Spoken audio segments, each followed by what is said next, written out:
Good morning. Good morning. He is risen. He is risen indeed. Yeah. And welcome into Longmeadow Church of Brethren this morning for the sermon titled Darkness into Light. And our scripture lesson comes from John chapter 1, the first 14 verses. While you're looking that up, it's baseball season, ain't it? And we all know what happened this past Thursday with the Orioles. And Hank and Frank, they was the greatest of best friends, and they loved baseball. All of their life, that's all they were baseball, baseball, baseball. And they were good Christian men. And they did everything that the church asked of them, and they served. And they coached the church softball team.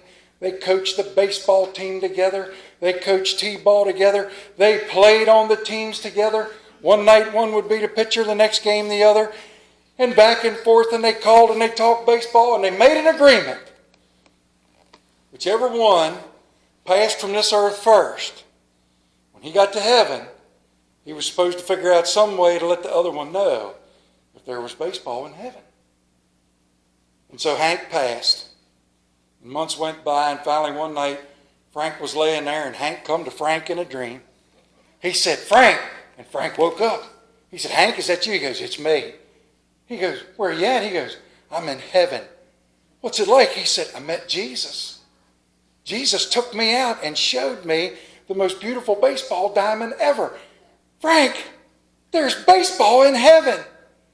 And there's extra double special tasting popcorn and hot dogs, and the crowds cheer, and it's wonderful. And I've got good news and bad news."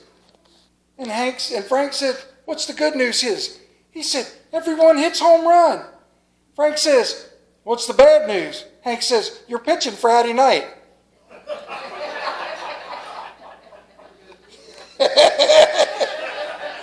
That one took a minute. If you didn't like that joke, when Jenny comes back to church, Jenny gave me a book that's about that thick full of church jokes. And it's going to get serious. So thank her for the wonderful jokes. John chapter 1, verse 1. "In the beginning was the Word. And the Word was with God, and the Word was God. He was with God in the beginning. Through him all things were made. Without him nothing was made that has been made. In him was life, and that life was the light of men. The light shines in the darkness, but the darkness has not understood it. There came a man who was sent from God. His name was John. He came as a witness to testify concerning that light, so that through him all men might believe. He himself was not the light. He came only as a witness to the light. The true light that gives light to every man was coming into the world. He was in the world. And though the world was made through him, the world did not recognize him. He came to that which was his own, but his own did not receive him. Yet to all who did receive him, to those who believed in his name, he gave the right to become children of God, children born not of natural descent, nor of human decision or husband's will, but born of God. The Word became flesh and made his dwelling among us. We have seen his glory, the glory of the one and only, who came from the Father, full of grace and truth. Let us pray. Father, we thank you for these words that we will receive. They are yours, not mine. They are for us to grow on. They are ours to dwell on. They are ours to take forth this week and to walk with you, Father. And we are richly blessed to share them on the day of resurrection, the day of your Son's death over victory. Let us hear them. Let us learn. Let us grow, Father. In Jesus' name we pray. And all of us children said, Amen. Dark. Dark. How many people in this room cannot sleep when it's light? Go ahead, say amen. Got to have a room dark. Everybody's always like, "Would you please turn the lights off? I'm trying to sleep." Not me. I could sleep anywhere. Light, day. All I've got to do is go, this looks like a good place for a nap. Boom, it's on. I once fell asleep sitting on a 5-gallon bucket milking cows that my grandfather had to come by. And I was young, and he sat there for the longest time looking at me and said, "Did you have a good nap?" And I said, "Yeah, I did." He goes, "I kept hoping that cow would swat you in the head with her tail." Thanks, Pap. Dark. Scary dark. I mean, what's the first thing that always happens? Dark is scary. You know, the dark forest, the dark night, the dark. What's the first thing that happens? Because people are scared of the dark. In any movie that we've ever watched where somebody goes into a dark room, is anybody in there? Somebody in there? Hello? Can you hear me? And it always makes me laugh when somebody comes out of the dark and scares them and they run away. You asked to see them. Darkness. I have been in some dark places. I told you all the story about me and Wendy going to Crystal Grottoes that time and how I got in trouble in Crystal Grottoes because our tour guide at Crystal Grottoes may have had not both oars rowing in the water. And as we descended the steps down into the bottom of the Crystal Grottoes, our tour guide tapped the wall, the ledge that was right there. He tapped it and he says, "This is rock. It's very hard. It hurts when you hit your head on it." And I thought I was being quiet when I leaned over to Wendy and I said, "I wonder how many times he's hit his head on it." And our tour guide says, "Several times." And we got down in the, it's a true story. We got down in the bottom of that thing, and I don't know if you've ever been there, but after he gets done explaining, he goes, "I will now show you what darkness looks like." And I couldn't help myself. I said, "Well, if it's dark, how can you tell?" And he said, "I will now show you what darkness looks like." He turned off the light, and it was dark. It was so dark down there, you couldn't do this and see it. Literally. And while it was dark, someone in that room, who I shall not mention that person's name, said, "Stop touching me!" And then when the light got on, everybody turned around and looked at me, and I went, that was a dark ride home that night. Darkness. It conjures up all kinds of visions. What is it like? What was it like inside that tomb? It was dark. So it led me to wonder, what is considered the darkest place on earth? The Canary Islands hold that distinction. Quote, "It is so dark that on a single clear night, light invades it to a single point. Light invades the dark." Salar de Uyuni is the world's most darkest place on the planet. And it's called, here we go, you ready? Roque de los Muchachos, something or another. I don't know, my Spanish is terrible. But it's the point on the Canary Islands in 2016 was termed the darkest place on earth. No light can pervade that area without becoming a single point of focus. The darkest place on earth. To where it's said that when you walk in that darkness, you have to take every step very carefully. And by the same token, if we're going to have darkness, we're going to have light. And so thus I wanted to know, what is the most brightest natural light? What is the place on earth that has the most light? And here we go again. Salar de Uyuni. I don't know if I'm pronouncing that right. It is in Bolivia, and it is the world's largest area of light. At 10,000 kilometers, or 3,900 square miles, it is a salt deposit lake that dried up and now is nothing but a solid sheet of white. It is called the Lake Without Water, and there is an island in the middle of it. And people go to that island as a tourist destination and stay on this little island in the middle of it. It was formed as a result of transformations between prehistoric lakes that existed. The greatest thing about it is that following a rain, a thin layer of dead calm water covers it and transforms it into the world's largest mirror, 80 miles across. Now that's interesting, isn't it? Yep. But what interested me more than anything is that on that island, on that Salar de Umami, the big mirror, there is a tourist attraction for someone like me. There is a train cemetery. A major tourist attraction is an antique train cemetery because at one time of day it was a hub for transporting those minerals. And when the trains quit, they just parked them and got another one. And there's a whole bunch of trains sitting down there calling out my name to come see them. Hey, honey, do you think we can get a camper to the Canary Islands? I want to see that.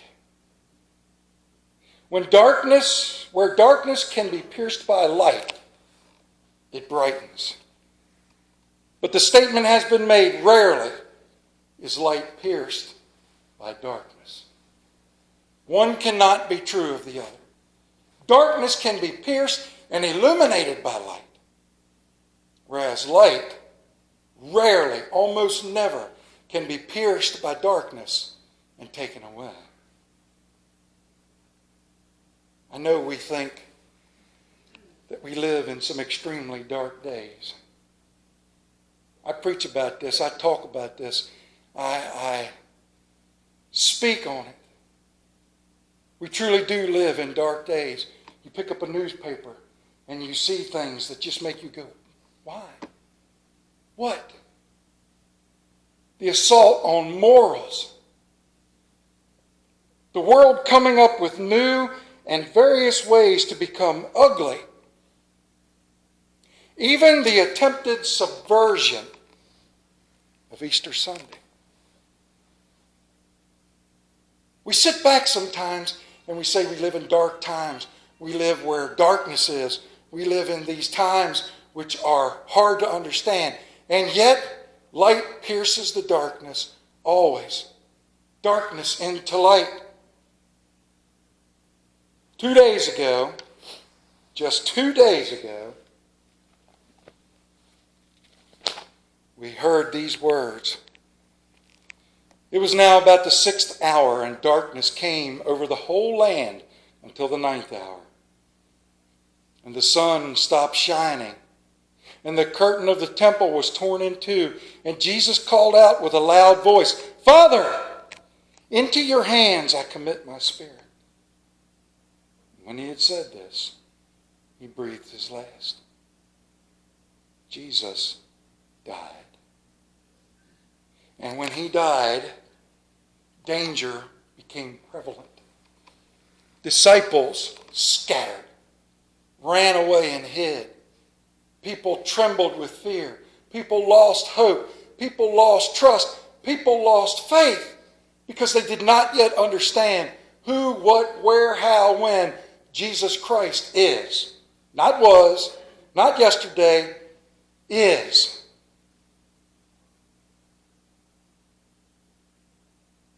We live constantly at the edge of danger.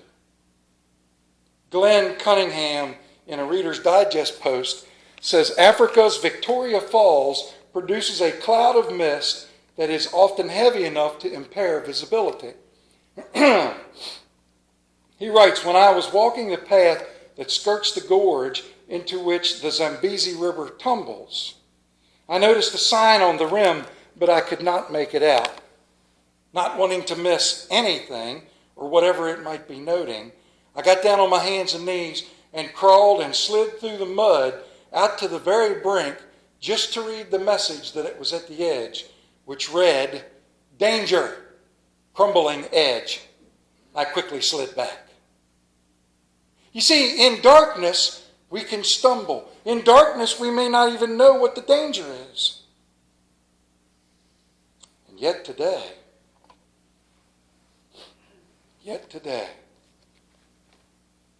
we read these beautiful words. In the beginning was the Word, and the Word was with God, and the Word was God. He, Jesus, was with God in the beginning. Through him all things were made. Without him nothing was made that has been made. In him was life, and that life was the light of men. The light shines in the darkness, but the darkness has not understood it. Perhaps that's why Jesus is still waiting, to give more and more a chance to understand darkness into light, to understand how much you can be lost, and by simply calling out his name and accepting the fact that on this day Jesus Christ rose from the dead, this day, that your darkness can be made replaced with light. He is the light of the world. Scripture goes on. Then came a man who was sent from God. His name was John. He came to tell everyone. He became the witness. He became the point at which we each talk about Jesus. He himself was not the light. He only came as a witness to it. The true light that gives light to every man was coming into the world. And he was in the world. And though the world was made through him, the world did not recognize him. Even as Jesus was here, they didn't know him, much like today. He's still here. He came to that which was his own, but his own did not receive him. Yet to all who received him, to those who believed in his name, he gave the right to become children of God. Children born not of natural descent, nor of human decision, nor of husband's will, but of God. The Word became flesh and made his dwelling among us. We have seen his glory, the glory of the one and only, who came from the Father, full of grace and truth. Jesus Christ rose from the dead today to seal our salvation, now and forever and ever and ever more. Amen. That's what we celebrate today. We can look at it any old way you want. But the truth of the matter is, we have been prepared by our belief in Jesus Christ. That's what we celebrate today. Bill Hybels, in his book, Not Too Busy to Pray, or Too Busy Not to Pray, wrote these words. Sometimes when you're in an airport, observe the difference between passengers who hold a confirmed ticket and those who are on standby. The ones with confirmed tickets will read newspapers, chat with their friends, or sleep, nap. The ones who are on standby hang around the ticket counter. They pace and they wander about and they fret and they worry and they pace and they wander. The difference is caused by the confidence factor.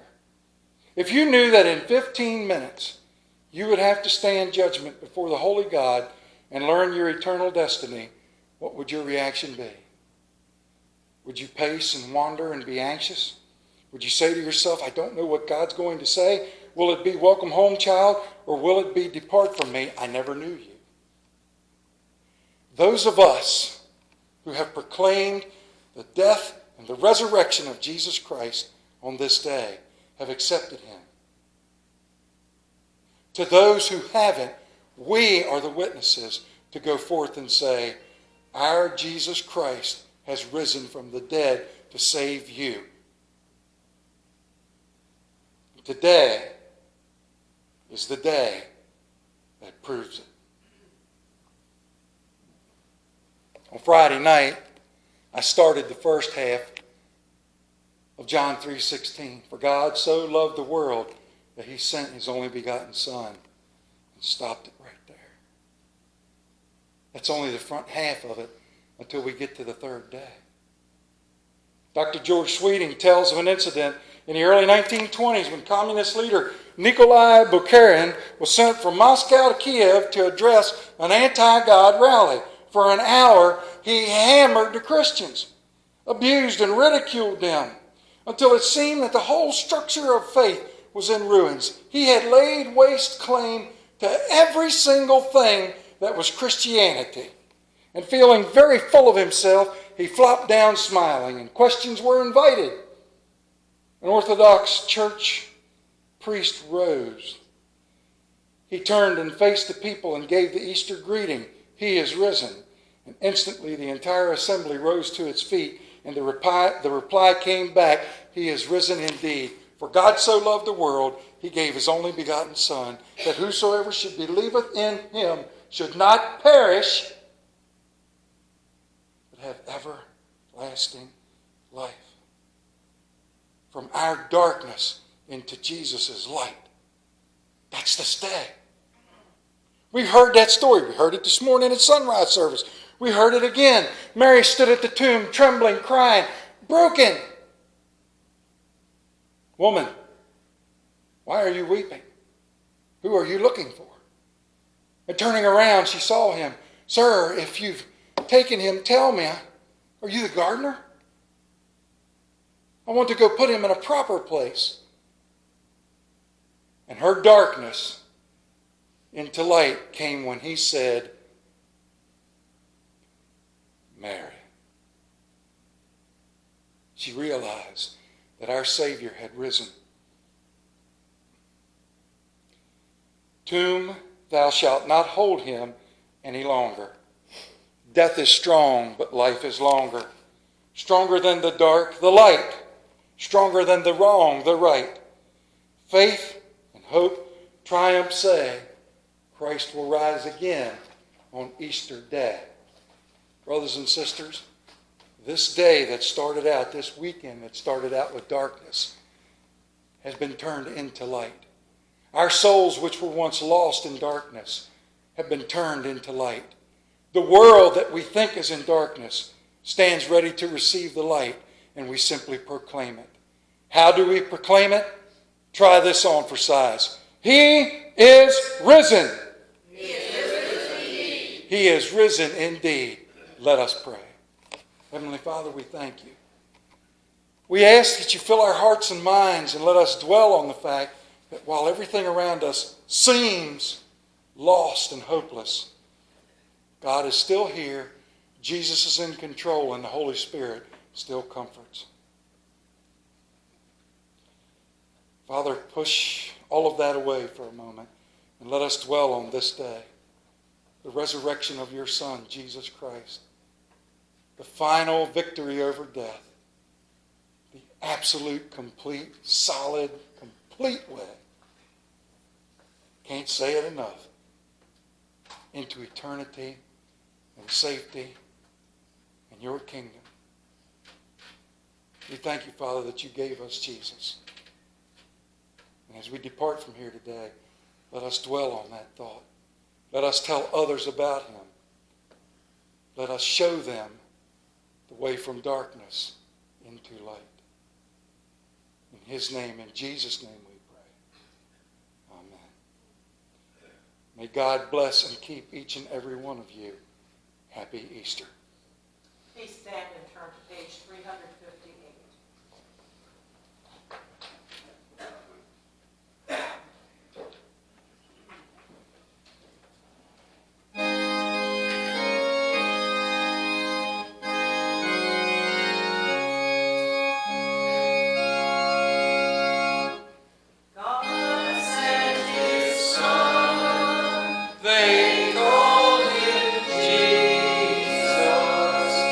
He came to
nature, and life is worth the living just because He lives.